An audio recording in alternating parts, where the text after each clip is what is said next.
Todos estos países, como decíamos, que acaban en Stan, pues bueno, Uzbekistán en lugar de los uzbecos, Tayikistán en lugar de los tayikos, ¿vale? Vamos a ir a otro país después, que es Kirguistán, como decíamos también, en lugar de los kirguises. Por Tayikistán mi paso fue muy rápido y fue simplemente porque tenía que pasar de Uzbekistán a Afganistán, que es lo que vamos a ver después, ¿de acuerdo? Para pasar a Afganistán, como tiene un bloqueo internacional, no podía pasar volando. Hay vuelos, lo descubrí después, pero en principio yo no sabía que eso se podía hacer. Y además desde aquí no se pueden comprar, tienes que comprar allí, por lo tanto era un follón y decidí pasar en coche. Para atravesar desde Uzbekistán hasta Afganistán tenía que atravesar efectivamente este país maravilloso en el que los prados infinitamente verdes contrastan con esos montes cónicos de una serie de cordilleras montañosas que no tienen ni nombre. No tienen nombre, son las montañas que separan un pueblo del otro, son las montañas de la zona tal, son las estribaciones de la cadena montañosa de los Himalayas o de Hindu Kush, pero ni siquiera nadie se ha preocupado en otorgarles un nombre. Y efectivamente, cuando yo atravesé todo ese país y llegó la noche, me planté en este puente. Esta es la frontera oficial entre Tayikistán, que está donde ustedes están ahora mismo, y Afganistán, que es esta orilla. La frontera es natural, porque es en sí misma el río Amu Daria, que es el antiguo río Oxus, el que cruzó Alejandro, el que cruzaron tantos reyes del pasado, que es un río, repito siempre, que da miedo. O sea, el Guadalquivir, a su paso por Córdoba, que es más estrecho, podemos decir, que a su paso por Sevilla, pero bueno, en términos comparativos con estos ríos podemos decir que es más o menos igual, ¿de acuerdo? Imagínense ustedes el Guadalquivir multiplicado por 10 veces y se imaginarán la anchura del río Oxus en verano, con unos remolinos y unos torbellinos efectivamente que asustaban. Cuando yo me asomé en medio de aquella noche de luna llena al cauce del río Oxus, vi remolinos efectivamente que eran enormes, que eran grandes como una plaza. Yo me imaginaba a los hombres, por ejemplo, de Alejandro cruzando este río. ¿Cómo esos ejércitos lograron cruzar estos cauces que son verdaderamente pavorosos? Bueno, uno solamente es consciente de esas hazañas cuando se pone en el lugar.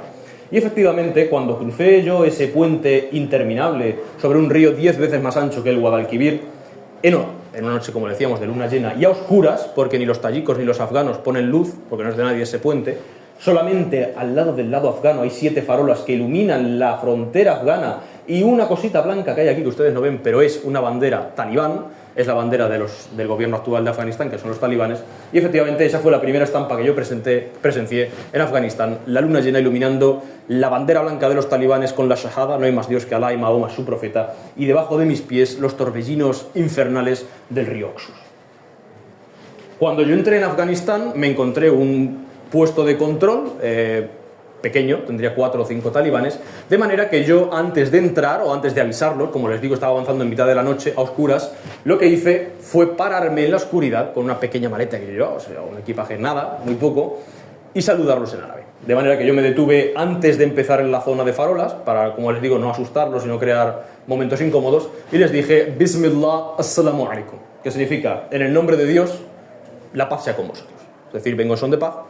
No sabéis quién soy de momento, ahora me presentaré y les diré quién soy, de dónde vengo, cómo me llamo, pero no vengo para asaltaros, ni vengo para saltar esta valla, ni vengo con ningún motivo extraño, ni me estoy escondiendo. Y efectivamente, primero me preguntaron quién era, de dónde venía. Yo, pues como le digo, iba vestido de occidental en ese momento, tenía la cruz esta que me compré en Egipto y que va a todos sitios conmigo, y me preguntaron, bueno, que de dónde había salido, ¿no? Había salido de repente, imagínense ustedes, pónganse la cabeza de los talibanes, que están en un puesto de control en una frontera perdida y aparece una persona de la oscuridad vestida de un ser que no es de este mundo, porque realmente eso es otro mundo, con una cruz y hablando en persa.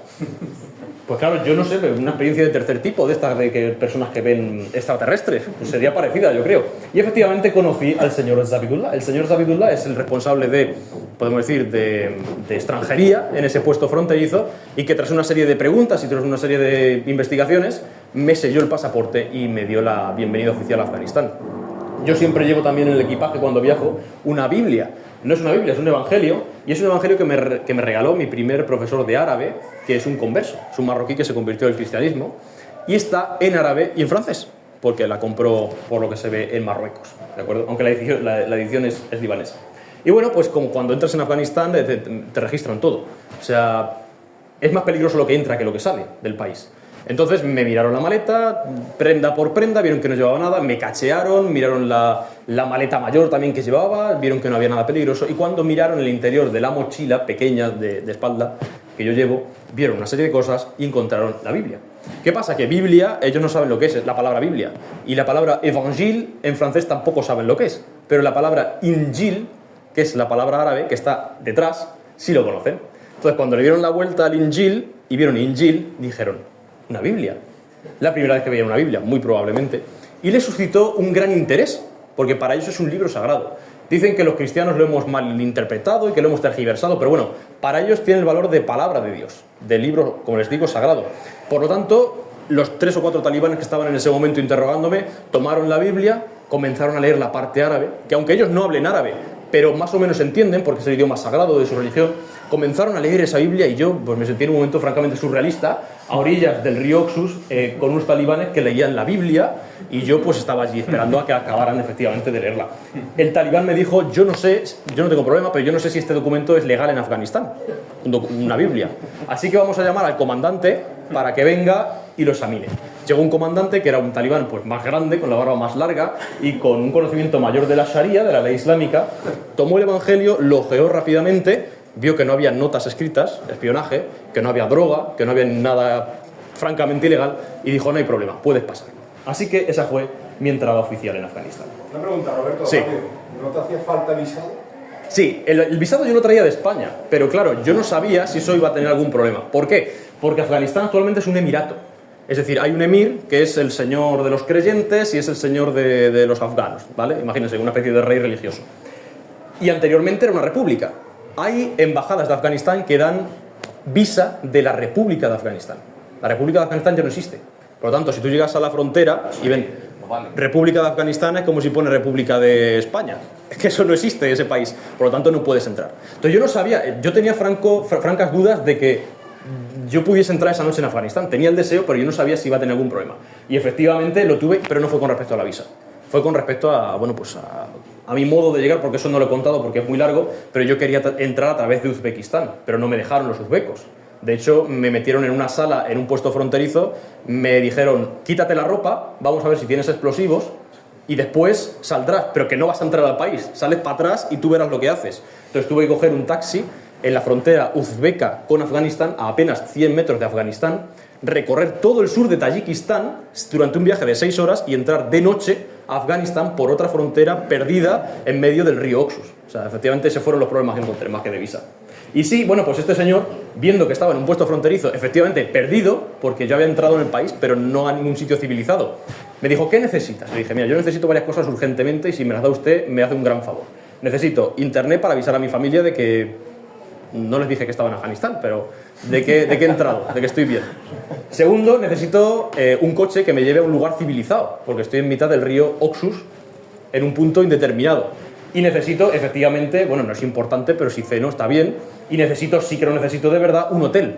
Porque no tengo hoteles, porque en España no puedo buscar hoteles en Afganistán porque hay un bloqueo. Y en Irak pasa algo parecido. Y me dijo, mira, no te preocupes, el internet te lo doy yo de mi móvil. Segundo, el coche no te preocupes porque yo te llevo en mi coche. Estaba a 70 kilómetros de la ciudad más cercana, que es Kunduz. Por cenar no te preocupes porque yo te llevo en mi propio coche al restaurante más famoso de asados de Kunduz. Y con respecto a, bueno, pues a los problemas que tengas, tampoco te preocupes, como por ejemplo el del hotel, porque yo te voy a llevar personalmente a los hoteles mejores de la ciudad y tú podrás elegir en cuál te quedas. Y al final me quedé esa noche en la suite nupcial de Kunduz, donde los novios pasan la primera noche de bodas, que costaba 30 euros la noche. O sea, para un afgano eso es francamente lujoso, el lugar era muy hermoso, pero el precio para nosotros es francamente bajo. Los talibanes yo los veía todos los días. O sea, no es que yo un día vi un talibán a lo lejos y le eché una foto, ¿no? Sino que los talibanes son la policía, son el ejército, son los guardias de tráfico, son el control de fronteras. O sea, es un movimiento religioso que ha tomado el control del país. Por lo tanto, uno se los encuentra en cualquier lugar. Yo quiero contarle la historia de este talibán, que es Muhammad Nabi Amini, que es talibán en Mazar-e-Sharif, una ciudad del norte de Afganistán, que es el mismo, al cual yo me encontré en esta ciudad. No voy a contar todo porque es que si no, no acabamos nunca, pero bueno, me lo encontré en unas circunstancias en las que yo no podía entrar en una mezquita, ¿de acuerdo? Porque necesitaba un papel que no tenía en ese momento. Lo vi a este talibán y le dije, a ver si me puedes ayudar para que entre en esta mezquita, que es el objetivo principal de mi visita a Mazar-e-Sharif. Dijo, no te preocupes, yo voy contigo. Y le digo a los mujahidines de la puerta, o sea, a los talibanes, aquí son terroristas, allí no, pero aquí le digo a los terroristas, entiéndanme, de la puerta, que les dejen pasar. Digo, bueno, pues véngase conmigo y lo hacemos. De manera que yo, en ese viaje pequeño que tuve desde que me lo encontré hasta la mezquita de Hazrat Ali, tuve una conversación muy interesante con Muhammad Nabi Amini. Él me dijo, ¿en Afganistán estás por qué? Digo, bueno, pues por placer, pero sobre todo por descubrir la cultura, la historia, por ver qué pasa en este país. Me llama profundamente la atención. Y me dijo, vale, ¿ya has venido con un grupo? No. Digo, no. Digo, yo viajo solo, siempre. A Afganistán o a Túnez o a Marruecos, a donde sea, yo viajo solo. Dije, bueno, solo tú, pero vienes con un traductor, ¿no? O con seguridad. Digo, no, que solo del todo. O sea, lo que ves es lo que hay. Soy yo y ya está. Dice, ¿no necesitas traductor? Digo, ¿qué estamos hablando?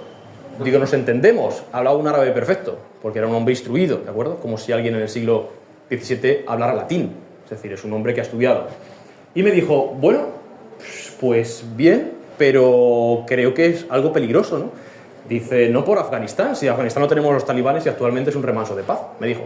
Dice, sino porque, imagínate que te pones malo. Dice, imagínate que te entra una disentería, que te entra una diarrea, o que te pones simplemente enfermo y acabas en la cama de un hospital. ¿Quién hay aquí para cuidarte? O que cruzas la calle y te atropella un coche, que es francamente posible porque no existen los pasos de cebra, ni los semáforos, entonces pueden pasar esa serie de cosas. Dice, ¿qué pasa? ¿Quién estaría aquí para cuidarte y para ayudarte? Y le dije, la taqlaq ya akhi, lianna Allahu huwa ma'i. Y en ese momento me dijo, llevas mucha razón. ¿Qué significa eso? Significa, no te preocupes, hermano, porque Dios está conmigo. Es decir, yo tengo la certeza de que Dios va conmigo en Afganistán o en Móstoles. O sea, de verdad no me parece más peligroso, per se, ir a Vitoria, por ejemplo, donde di unas conferencias hace unos meses, bueno, un mes prácticamente, que a Afganistán o que a Marruecos o que a Madrid, porque tengo la certeza que Dios va conmigo y si algo pasa es porque estaba ahí mi día y ya está. Y me dijo, llevas efectivamente mucha razón. Dice, pero bueno, te puede pasar cualquier cosa. De todas maneras, me pareces alguien muy valiente porque, bueno, viajas y tal, tú solo, confías en Dios. Le dije, bueno, sí. Dice, no, pero valiente no por Afganistán. Dice, si es que Afganistán es un remanso de paz actualmente, porque lo tenemos los talibanes, lo controlamos nosotros, ya no están los americanos. Dice, me parece muy valiente porque ha sido, por ejemplo, Irak, que es un país lleno de chiitas, que son gente odiosa y gente que adora unas imágenes. En fin, ellos de verdad se piensan que están en el país ideal, en el reino de Dios en la tierra. Por lo tanto, uno tiene que entender cuando habla con ellos esta serie de cosas. Estas son las imágenes que uno ve en Afganistán. La bandera de los talibanes ondeando en los parques públicos. Es una imagen que entra en conflicto con lo que uno vive, que es un estado de seguridad absoluta.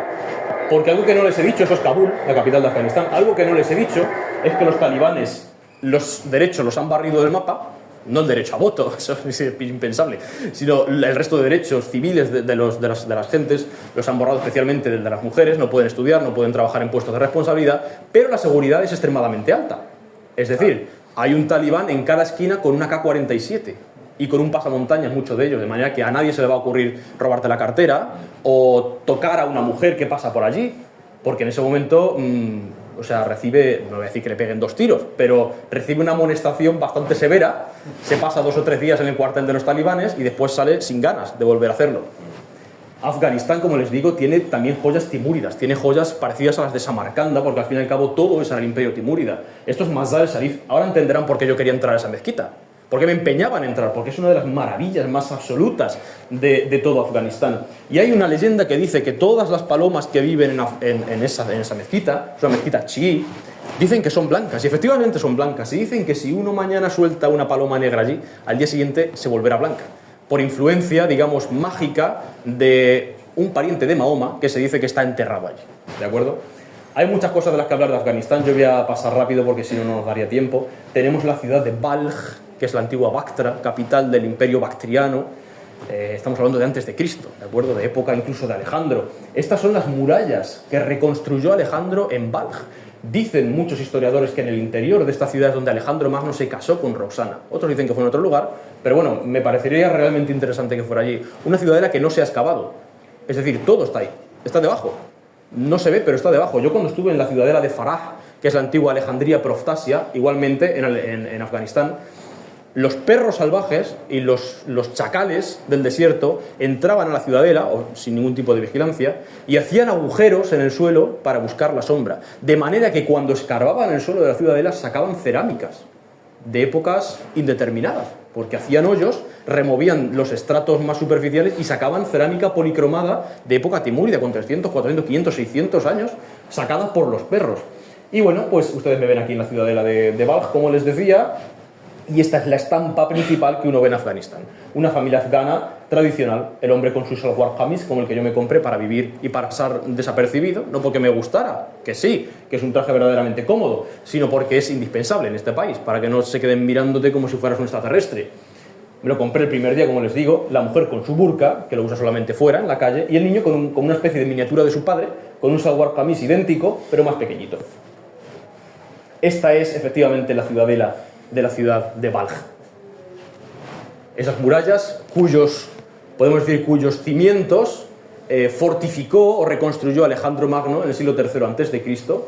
y con unas vistas francamente impresionantes. Cuando se gire la cámara ustedes verán que el interior de la ciudadela está lleno o sea, es un terreno absolutamente abrupto, porque todos, como les decía, todos los restos arqueológicos están en el interior. Ustedes verán, por ejemplo, que tenemos una especie de colinas, de pequeñas montañitas en el interior de la ciudadela, y eso son las ruinas de los palacios y de las casas de la civilización bactriana. Un grupo de talibanes con el que yo me encontré en esta ciudad, en Balj, y quería traerles esta imagen francamente inquietante de un maniquí femenino con una bolsa de basura en la cabeza. Los maniquíes masculinos y femeninos en Afganistán tienen bolsas de basura en la cabeza, tienen papel albal en la cabeza, para que no se aprecien los rasgos, porque crear solo Dios puede hacerlo. De manera que si usted está en una peluquería y ve la cabeza de un señor peinado, ¿no?, para vender su producto, va a encontrar que está absolutamente tapada por un grafiti negro, solamente la cabeza. O de manera que si usted va a comerse, pues no lo sé, un pollo, por ejemplo, a una pollería, se da cuenta de que el pollo tiene tapada la cabeza con grafiti negro. O si usted se va a comer un pez asado en un restaurante, se da cuenta de que el pez asado tiene tapada la cabeza con grafiti negro, para evitar los rasgos, porque, como decíamos, solamente Dios puede crear. El lugar que yo creo que a un occidental le puede parecer más peligroso del mundo es el interior de una mezquita de Afganistán. Es una mezquita moderna de la ciudad de Kabul, de la capital, y esto es lo que viven día a día los afganos. Este es el clima que se respira en la ciudad. Tranquilidad, como ven.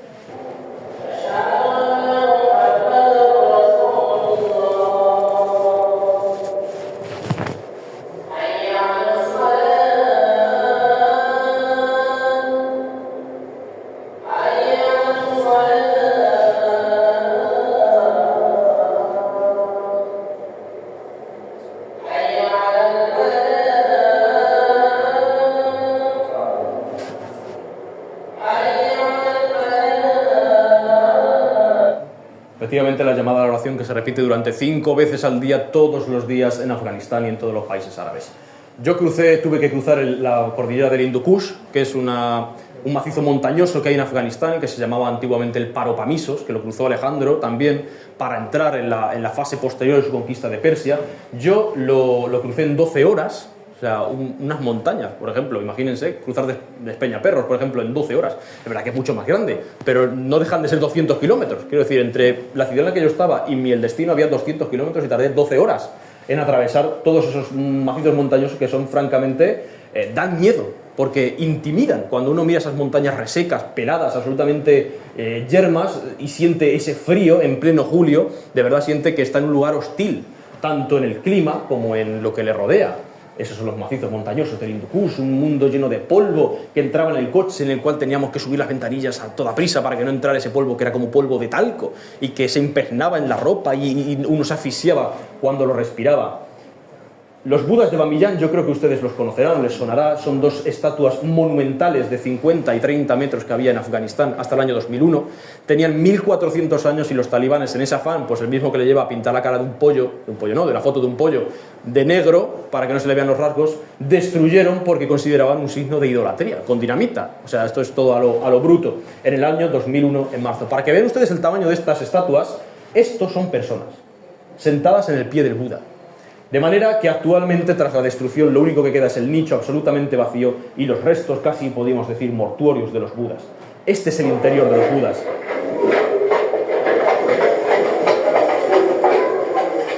Talibanes armados en todos los sitios.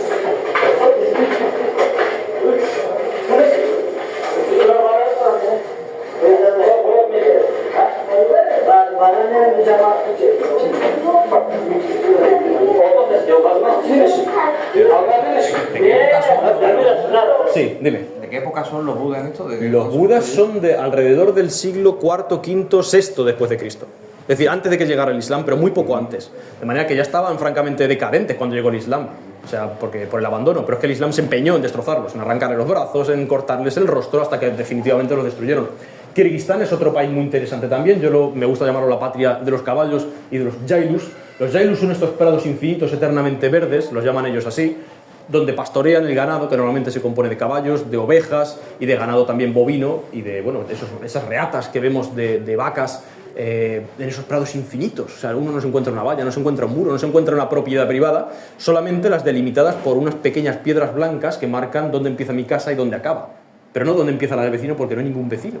Hasta los próximos 40, 50, 100 kilómetros. De manera que es un mundo sin agua potable, sin electricidad, obviamente sin internet, y durante los 3 días que yo pasé cabalgando por los montes del Tien Shan, que significa los montes celestiales o del paraíso, no tuve internet, no tuve electricidad y no tuve agua potable. Por lo tanto, creo que hay una foto después, dormía en estas yurtas, tiendas de campaña hechas de piel y de fieltro, y bebía de los ríos, que son ríos de montaña absolutamente puros, porque no hay tanta gente como para contaminar el río en todo el país. Y bebiendo algo francamente interesante y curioso, que es el kipis. El kipis es leche de yegua fermentada. Tan fermentada está que cuando uno la mete en un bote o en una botella y la compra por un precio ridículo, tiene que destaparla de vez en cuando porque si no explota con la cantidad de gases que tiene. Y cuando uno lo bebe tiene que tener cuidado porque tal es la fermentación que lleva dentro el líquido que tiene alcohol. Cuando uno se puede emborrachar bebiendo leche de yegua comprada, obviamente sin ningún tipo de control sanitario. Esto aquí no existe. Uno va a la próxima tienda, que a mí me hizo gracia, me dijo el jinete, dice, vamos a ir a la próxima tienda, a caballo, obviamente, y yo me imaginé, pues no sé, algún tipo de pueblo, ¿no? Pero la tienda era, o sea, literalmente una tienda de campaña, en la que una chica vendía unos productos en medio del prado infinito. Una chica que era la hija del ganadero de los caballos, que en ese momento ordeñaba la yegua y te daba un cuenco recién ordeñado de leche de caballo.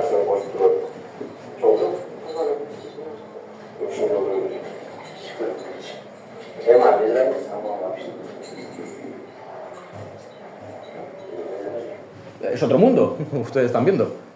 Estas son las escenas de Kirguistán que yo recuerdo y que creo que permanecerán en mi memoria por siempre. Prados infinitos, aquí están un poco más amarillentos porque estábamos a una altitud más baja, todavía no habíamos subido a estos montes que nos separaban del lago Songkhul, que era nuestro destino, y por eso vemos los prados más yermos, pero realmente ese es el recuerdo de Kirguistán y el que creo que todo el mundo recuerda después de venir a este país. Prados infinitos, caballos, lagos de montaña y montes celestiales, literalmente. Como les decía, es un país que no tiene salida al mar, es el país del mundo más alejado del mar, pero tiene mares, entre comillas, interiores. Es decir, tiene lagos de montaña tremendos en los que uno no ve la orilla de enfrente. Tiene la sensación, son tan grandes que incluso tienen cierta marea, entre comillas, cierto oleaje, no tiene la sensación de estar en un mundo interior. Es un país en el que uno tiene o puede presenciar maravillas como una especie de cañón del Colorado en miniatura, que es el cañón del Conorchek, en medio de Asia Central, y en el que efectivamente, como les decía, en pleno mes de julio, lo único que puede beber de agua potable y corriente es la que baja de los ríos, del deshielo, en medio de un prado infinito que nunca se marchita. Es un país sin historia, entiéndame, porque al ser nómadas a nadie le preocupaba construir una torre, por ejemplo, o construir un palacio, sino que hoy estábamos aquí y mañana aquí hacía 25 grados bajo cero, así que nos tenemos que ir a otro sitio con nuestros caballos, y por lo tanto eso nos ha llevado a tener un desarraigo absoluto con la política. Hoy en día en Kirguistán hay estatuas de Lenin y a nadie es que no les importa directamente. O sea, es que me da igual, o sea, mientras mis caballos tengan prados verdes y mis ovejas paran corderos sanos, a mí que Lenin esté ahí o esté Mussolini, me da igual, diría un kirguís. O sea, que me da exactamente igual. Entonces, eso hace que hoy en día sea uno de los pocos países soviéticos que conserva reminiscencias, quiero decir, incluso literalmente políticas de su pasado soviético. Pero una parte, la única, yo creo, histórica, tangible que tiene Kirguistán son los balbal. Son las estatuas mortuorias de los líderes de las tribus de la estepa, de esos líderes nómadas que cuando morían se le tallaba una piedra con sus rasgos aproximadamente y se depositaba o se pinchaba, se clavaba encima del lugar de eterno reposo. Sin embargo, la Unión Soviética los recogió todos de Kirguistán, o sea, los reunió y los puso en un sitio concreto para que los visitantes pudieran ver todos al mismo tiempo, pero claro, perdieron su razón, ya no están encima de los lugares de descanso eterno de estos hombres. El Líbano, hemos vuelto mundo árabe, hemos vuelto al levante mediterráneo, un país del tamaño de la provincia española de Soria y que tiene una diversidad étnica brutal. Están los cristianos, de todas las confesiones. Están los musulmanes suníes, los musulmanes chiíes, antiguamente había judíos también, están los drusos, unos tipos de musulmanes extremadamente raros y cuyo pasado es también muy interesante. Ustedes me ven aquí en la parte más alejada de tierra de la isla de Tiro, ¿de acuerdo? Una isla grabada también a fuego en la historia. Estas son las playas de Tiro. Les voy a contar una pequeña anécdota, y es que cuando Alejandro Magno pasó por esta tierra, por Tiro, Tiro era una isla, ¿de acuerdo? Por lo tanto, para conquistarla, o se precisaba de naves, o se ignoraba esa pequeña isla y se seguía conquistando. No eligió ni una ni otra, sino que decidió unir la isla, que estaba a 1 kilómetro de tierra, al continente con un pasillo de escombros, rocas y tierra en mar abierto, para que pudieran pasar todas las máquinas de guerra, la caballería, los hombres y él a la cabeza y poder rendir Tiro. Efectivamente fue lo que logró, después de una serie de meses y de inconvenientes que fue sobreponiéndose a ellos, y después de someter la isla de Tiro, crucificó a más de 2000 hombres en el pasillo recién levantado en mar abierto y en estas playas hermosísimas de Tiro, que actualmente siguen siendo igual de hermosas que hace 2300 años. Es el hogar también de Hezbollah, del partido militante chií. Cuando uno va al sur del Líbano, yo estaba a 20 kilómetros de Israel. Yo veía a Israel desde aquí, y era una época de bombardeos, por lo tanto era una época bastante tensa, y veía cuando entraba a una aldea un arco gigante que decía en árabe que Hezbollah le daba la bienvenida a la aldea, con cara de hombres que en ese momento, por ejemplo estaba vivo, es Nasrallah, es el que, mataron en el septiembre pasado, no sino el anterior, y de mártires como este hombre del mundo chií. Sin embargo, históricamente también es muy relevante, tenemos los templos romanos de Baalbek, es decir, para mí son los templos romanos mejor conservados, o de los mejor conservados del mundo. Uno ve que solamente le falta el techo porque se cayó en un terremoto. Pero si ese terremoto no hubiese sucedido, actualmente estaría el templo perfecto. O sea, uno tiene el altar de sacrificios, tiene la escalinata hacia el altar, y además por esa especie de momento tenso que vivía en ese momento, vale la redundancia, estaba absolutamente vacío. ¿De acuerdo? Tenemos santuarios cristianos como la Virgen de Jarisa. Ustedes comprendan cómo es el tamaño de esta columnata solamente fijándose en una persona que hay aquí sentada, o en mi comparación con una de las columnas que cayó en aquel terremoto destructor. Como decimos, es el hogar también de los cedros del Líbano, eternos cedros del Líbano. El más antiguo de ellos, por dendrocronología, es decir, midiendo la edad del árbol, sacando un cilindro pequeñito desde el corazón del mismo hacia el exterior, se comprobó que tenía más de 3000 años. Uno de aquellos árboles ha visto pasar a todos los ejércitos de la historia a sus pies. Increíble.